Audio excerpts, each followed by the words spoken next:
जावे है छोड़ दे चोरी बस छोड़ दे अदरक कुट रही है अदरक। बस हो गया। एक और बोल जाएगी कुछ। मेरा क्या तो बजावा है चलो जी, ओम शांति। ये मैं चाय नहीं पीनी पर कीर्तन और करेंगे दीदी और छोड़े आगे तो दीदी हम बड़ा तो काम करे कोई नहीं। थोड़ा सा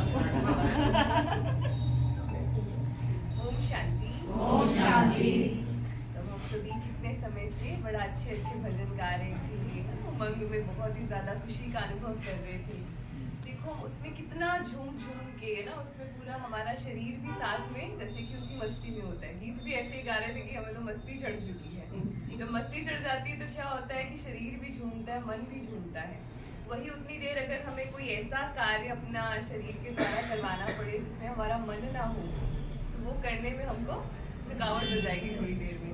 परंतु ये अभी गा भी रहे हैं तो पूरा कितना अपना जोर भी लगा रहे हैं कि आवाज जितना ऊंची हो सके हम उतना ऊंची कर लें, जितना उसका आनंद ले सके उतना ले। तो अगर ऐसे ही अगर किसी से लगातार बात करनी हो तो शायद थक जाए। अगर ज्यादा जोर लगा के बात करनी पड़े थोड़ी देर में कहेंगे कि मुंह थक रहा है जी, अभी और बात नहीं हो पाएगी।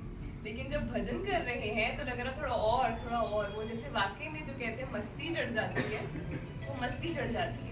उसमें आपको गाने में भी मजा आ रहा है और फिर शरीर भी धीरे धीरे थिरकने लगता है। फिर वो आप आते ही शायद डांस करने के उसमें ना आए, लेकिन धीरे धीरे आपको जब वो मस्ती की तरह वो नशा वो चढ़ता है ना इसको, तो वो जिसको मौलाई मस्ती कहते हैं, रूहानी मस्ती कहते हैं, वो जब चढ़ती जाती है धीरे धीरे फिर पूरी बॉडी भी जैसे एनर्जी में आ जाती है, पूरे शरीर में ऊर्जा आ जाती है।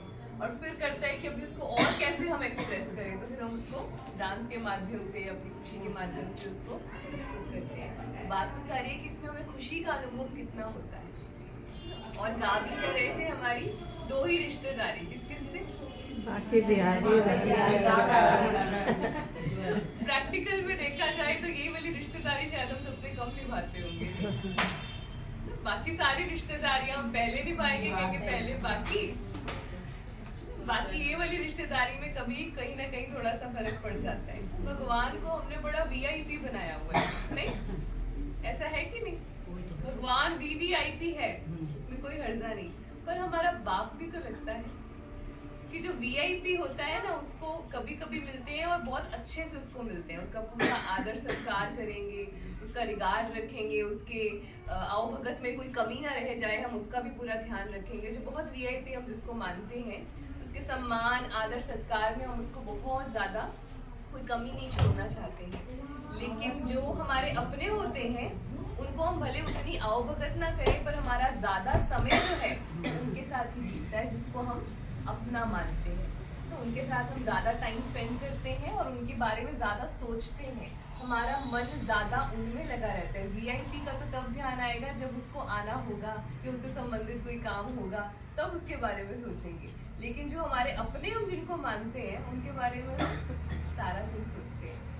तो इसी रीति से हम देखें कि भगवान को भी कहीं हमने बहुत वीआईपी तो नहीं बनाया हुआ। जब कार्यक्रम होता है तब तो हमें पूरा उमंग होता है, और जैसे गीतों में भी गा रहे हैं कि बस आप ही हो, है ही नहीं कोई रिश्तेदारी बस आपकी रिश्तेदारी है ना। और भी जैसे गीत गा रहे हैं कि बस अभी तो तू ही मिल जाए ना, और कोई चाहिए ही नहीं है। पर अभी तुरंत ही थोड़ी देर में अगर घंटी बजनी शुरू हो जाएगी टाइम की, तो फिर क्या कहेंगे अभी और भी बहुत है जी तो माना ये जो हम गीत गाते हैं अच्छी बात है, इतना भी हम समय निकालते हैं। और जो रेगुलर गाते रहते हैं तो उनको तो शायद इंतजार रहता होगा कि कब हमें इस तरह का अनुभव फिर करने को मिले। तो खुशी से हाजिर भी रहते हैं, हम हाजिर रहते हैं तो भगवान भी हमारे लिए सदा हाजिर रहते हैं, हम उसके लिए हाजिर है तो वो भी हमारे लिए हाजिर है। तो अभी हमारा लक्ष्य क्या है? जो हम इतना सत्संग करते हैं, भजन कीर्तन करते हैं, उसके पीछे का हमारा भाव क्या है? क्या हो जाए, क्या मिल जाए? भगवान मिल जाए, भगवान की भक्ति शरण में पहुंच जाए। ठीक है, इससे इन्हीं के यहाँ उद्धार होना है और कोई ऐसा नाशवान चीज है नहीं।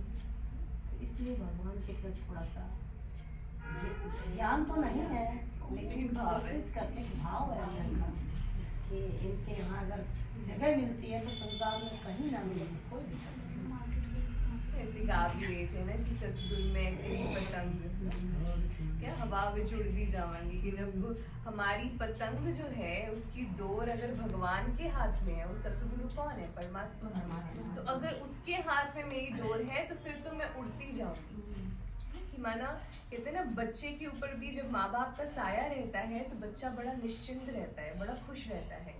तो उसको वो रियलाइज नहीं करते, माँ बाप उसको बोलते रहेंगे कि भी तुम्हें अभी एहसास नहीं है कि हमारे होने से तुम्हें कितना फ्रीडम है, तुम्हें कितने सारे सुख हैं।